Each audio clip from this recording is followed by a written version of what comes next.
Hi, my name is Pamela Coons, Associate Professor of Medicine in the Division of Oncology at Yale School of Medicine and Yale Cancer Center. I'm excited to announce ASCO's new open access journal, JCO Oncology Advances. As the inaugural editor-in-chief, I hope to support JCO Oncology Advances to become the premier platform to bridge the gap between accessible scientific research and clinical care. Stay tuned for more information, including new article types, at ascopubs.org/JCO Oncology Advances. We look forward to seeing your submissions in spring of 2024.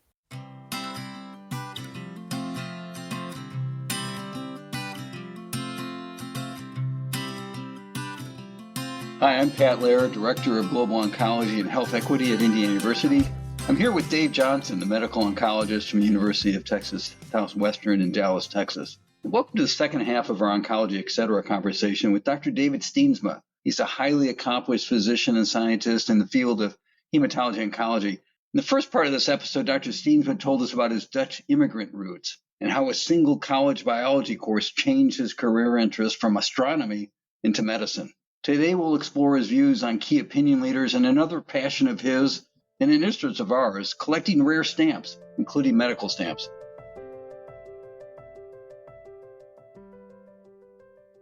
So, David, in addition to your scientific writing, you've been a prolific writer and many other sort of viewpoints and opinion pieces. There's a lot to choose from, but I know you've been interviewed in the past about your column called The Raven, which I won't ask you about as an Edgar Allen Poe fan. You also wrote a wonderful piece called Key Opinion Leaders, which I thought might be quite interesting to ask you about now that you might be calling upon KOLs. You want to tell us a little about that? Yeah, that's not my favorite term. Thought leaders is another kind of silly term, but we know what we mean when people are talking about it. Yeah, I've had a chance to write on a lot of different things over the years, and that's been great fun. And when I first heard that term, I couldn't figure out what it meant, KOL. And then a pharmaceutical representative actually accidentally left a list of KOLs in my office. And I realized that not only are KOLs cultivated very carefully, those relationships, but there's a hierarchy of KOLs. There were people who influenced the local formulary and local practice at the institution. There were those who had a regional impact, and then there were those who were on the NCCN guideline committees and had much broader impact that they really wanted to make sure to influence the heart and minds of. In my interactions now, this opinion was a sort of tongue-in-cheek about key opinion leaders and thought leaders. And with thought leaders, I was reminded of Sherlock Holmes' brother, Mycroft Holmes, who, by Conan Doyle's fiction, was a brilliant man, but unwilling to stir his ample backside from his chair in the Diogenes Club to actually get out there and do some real work and solve mysteries. And so it fell to his slightly less brilliant brother Sherlock to become the consulting detective. So that was fun. Now we're sort of on the receiving end of wisdom from people who are experts in the area. And it's very important what doctors think and in different geographies about how they think their patients will be potentially treated in a year or two, 5 years down the road, what the issues they have with current approaches are, where they see opportunity for some of our new compounds, for some of those of other companies. And it's different in Europe versus the US versus Australia. And so there's a lot that we gain from advisory boards. There's an art to an advisory board. You don't want to convene an advisory board when there's no data, because then everybody's just speculating. You don't want to do it too late after something's already on the doorstep of FDA approval, because then it's, not anything can be changed at that point. So, doing it at an in-between point where there's some initial data, but where we can really be guided by academic, clinical, and other experts is really helpful. I'd encourage people to pull this article out. It is really, really good. 2015, I think it came out there. The end of it, I also love. It was, you're talking about Conte Rai, who came up with the Rai classification, and he was at this Meet the Expert session at the ASH meeting, and he said at the meeting, and this is your quote from him, I love it. I said, I don't like the name of this session because no one's an expert in chronic lymphocytic leukemia. I've been studying this disease for decades and still too many of my patients die. If I was truly an expert, the disease would have been cured by now. I just love it, but it's a great read. Let me ask you very seriously, if a younger colleague were to come to you, David, what advice would you give him or her about being invited to be on an advisory board? We'll skip the term KOL or thought leader. What advice would you give him or her, and what should they look for, and how should they prepare for that activity should you think they should do it? Well, I think getting back to imposter syndrome, people should feel if they're invited to be in such a meeting that they're there for a reason because their opinion does matter. And sometimes younger physicians are reluctant to speak up in this setting, especially when there may be leaders in the field there that have been doing it for decades and may have very strong opinions. So, not being afraid to share their perspective and realizing that they're invited for a reason. On the other hand, I found it very helpful when I was a young faculty member and on these panels to listen to how colleagues were assessing data and the recommendations they were making and their perspective. And I learned a lot from some of those advisory boards earlier on.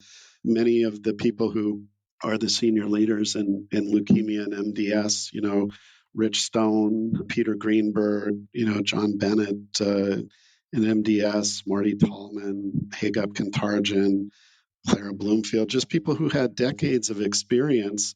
And in part, I think some of my comments at advisory boards that helped get me my job at Dana-Farber because I'd been in a number of meetings with Rich Stone, and he apparently liked some of the things I'd said about approaching patients. And so, when a faculty position came open, he invited me out to come visit. And so they can have benefits that you don't anticipate. Yeah, I would definitely agree with that. And there's pros and cons to being involved in those activities, but there are an awful lot of good that comes from it. And I think you've just touched on some of those. I'm going to shift gears a little bit because Pat has been waiting anxiously to hear all about your stamps. So, of the many, many things that you've done and written about, I would say you've got close to 100 publications on stamps, medical stamps. It's an extraordinary productivity, David. So tell us a little about your interest in medical stamps. How did you get involved in this? And where do you find time to write about them? And how do you decide which ones you're going to write about? Yeah, Bob Kyle is really the driver on that. And we continue to do these together. Bob turned 94 this year, and he continues to be intellectually engaged. He's fun to talk to. If it weren't for COVID, he'd still be traveling and coming into the office, which he was doing until just a few years ago. So I met Bob as an intern when I was at Mayo. Somebody said, "Oh, you should meet this guy. He's really fun to talk to." And we just hit it off. And when I was a boy, my grandfather and my great grandfather had collected stamps, and my grandfather really got me interested in it. Partly given our family history, those of the Netherlands and former colonies, but also just more generally. And then, as often happens, I got to be a teenager and other things took over in terms of interest, and there was less time. So I had fallen away from it a bit. But somehow in this conversation, Bob had mentioned this and that they were looking for someone younger who had this kind of background to help with this series that has been running. Initially, it was running in JAMA with a guy named John Mert beginning around 1960. And then about a decade later, moved to the Mayo Clinic Proceedings. And they published 6 stamp vignettes on medical science per year. And Bob has done over 500 of these going back decades. And so I got involved in that and writing about, thus far, it's mostly focused on individuals, but I have done a few also about more general trends in philately. I will say that there are fewer of us, certainly those under 50, who are involved in the hobby. There's so much other distractions, but I still find it interesting and fun. And I've learned a lot putting those vignettes together. I started collecting stamps when I was young. I still have my Scott's album down, and now it's not stored in properly, but I remember US #1 I could have bought for $35, but I was only like 10 years old, and that was, like $500 to me. So I still regret that. Are you collecting stamps yourself now? Still, have you resumed the collection part of it? Yeah, I would say only a little bit. So my Netherlands and colonies collection is now actually complete, except there's one elusive. There's always one, right? Can't find this thing, even at auctions and such. So, and I also collected coins as a kid, and still have some involvement in that. It's hard to find the time because I do so many other things, and my wife and I have children. They're now college and PhD age, so I do woodworking. I have a telescope, so I never lost the love of astronomy. It seems like there's always other things to do, but I still have my collection over there on the shelf. Did you inherit it from your grandfather too? Some of it I did. Yep. The core of it I inherited from my grandfather and my great grandfather. And then once I paid off my substantial medical school debt to the University of Chicago, with the help of, in part, from advisory boards, but also mostly from moonlighting in emergency rooms around rural Minnesota. During fellowship, I was like a full-time ER doc who happened to be doing a HEMOC fellowship on the side, and finally got it paid off. And then I could start in on filling in some of the gaps. Before we change this thing, what is your most cherished stamp that you own? Oh, my most cherished stamp is not a Dutch one. It is a set of national park stamps from 1934, authorized by James Farley, who was the Postmaster General at that point. 10 stamps, different colors about, Zion and Acadia, and it was my grandfather's favorite, and he was a big fan of the national parks, took 2 big trips there back in the 50s out west. And so at his funeral, I put together a little display of those, hanging with the photographs of other things from his life. So that I have that display. It's very meaningful to me. It's a connection with him. He was certainly very influential in my life. I never imagined I'd be working for a Basel-based pharmaceutical company like he did for his whole career. Never thought that would happen, but life has some unexpected twists. He worked for Roche in Nutley, New Jersey for much of his career as a research chemist. And ironically, when my grandmother was diagnosed in the 1990s with pancreatic cancer, and she saw the oncologist and was offered a 5-FU infusion after surgical disease. He said, 5-FU? He said, I worked on that in 1959, 1960. That's still the best that we have to offer. He was shocked by that.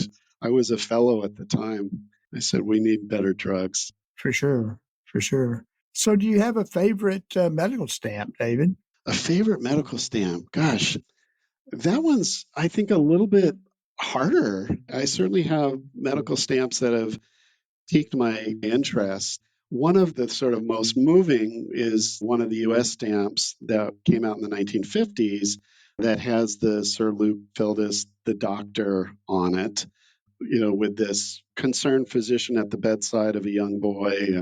And I actually wrote a vignette about the history and background there. And I think that connection with patients at the end of the day, when we don't have good drugs, that connection with patients is still so meaningful, isn't it? As you guys really know. So, and as many of our listeners know, and so much of what medicine remains, despite the molecular glue degraders and CAR T and gene therapy, is still that human connection and being there for our patients. And so I would say that is probably one of the most meaningful. There's some real quirky ones too. Austria has come out with some stamps in the last few years. One made of toilet paper when the toilet paper shortage was happening. Another made of the mask material in the shape of a mask to remind people to mask up. There's a lot of creativity.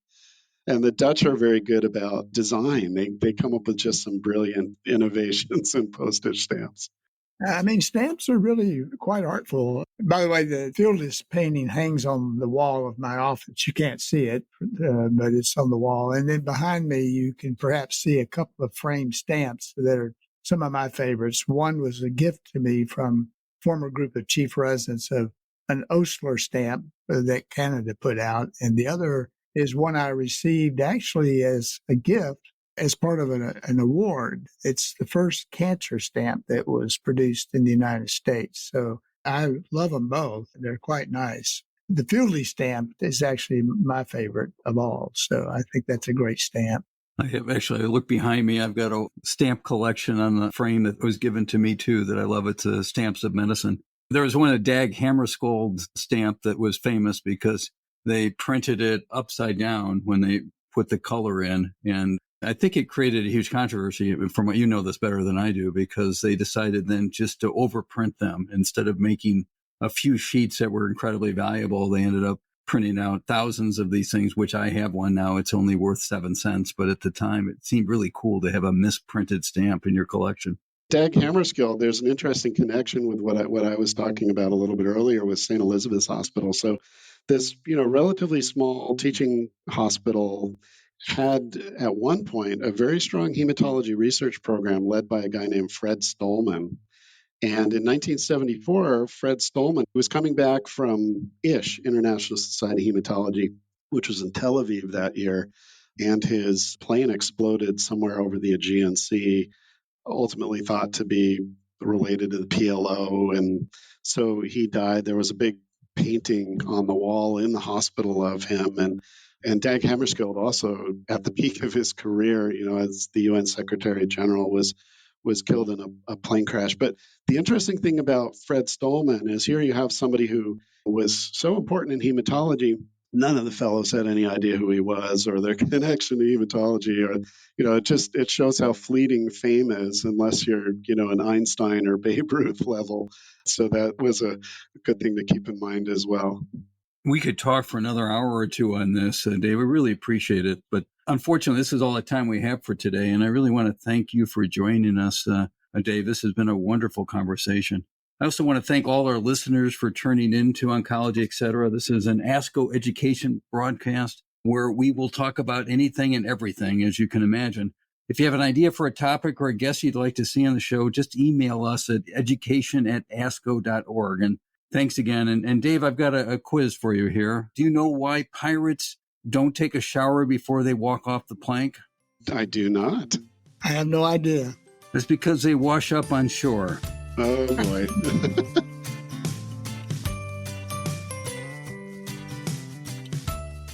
Thank you for listening to the ASCO Education Podcast. To stay up to date with the latest episodes, please click subscribe. Let us know what you think by leaving a review. For more information, visit the Comprehensive Education Center at education.asco.org.